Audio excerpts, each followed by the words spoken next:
আজকে যদি গণতান্ত্রিক প্রক্রিয়া কোনো কারণে বিঘ্নিত হয় তাহলে কিন্তু ছাত্রদের এই যে অবদান, ছাত্রদের এই যে আত্মত্যাগ তা কিন্তু বৃথা হয়ে যাবে।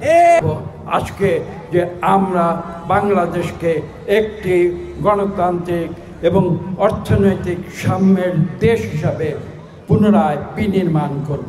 যে বাংলা ভাষার জন্য যে আন্দোলন হয়েছিল, আমি বিশ্বাস করি সেটা শুধু ভাষার আন্দোলন নয়, এটা মানুষের যে চিরন্তন অধিকার প্রতিষ্ঠার আন্দোলন, তারই প্রতিচ্ছবি ছিল ৫২ ভাষা আন্দোলন।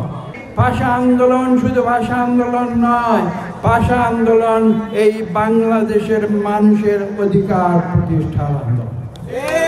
স্বৈরাচার কিছু সময়ের জন্য স্থায়ী হতে পারে, কিন্তু চিরদিনের জন্য স্থায়ী হতে পারে।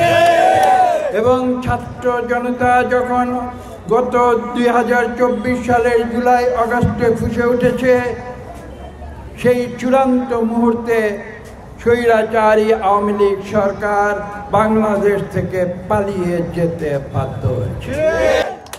আজকে বুঝতে হবে, বাংলাদেশের মানুষের রক্তে রয়েছে গণতন্ত্র, বাংলাদেশের মানুষের রক্তে রয়েছে প্রতিবাদ।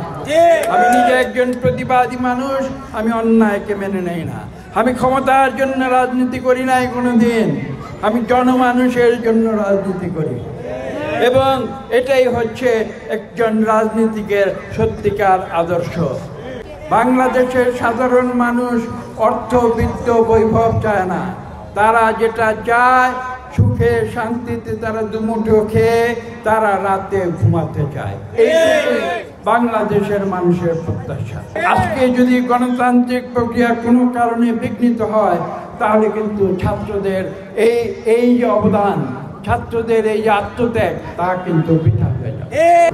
আজকে যে আমরা বাংলাদেশকে একটি গণতান্ত্রিক এবং অর্থনৈতিক সাম্যের দেশ হিসাবে পুনরায় বিনির্মাণ করব।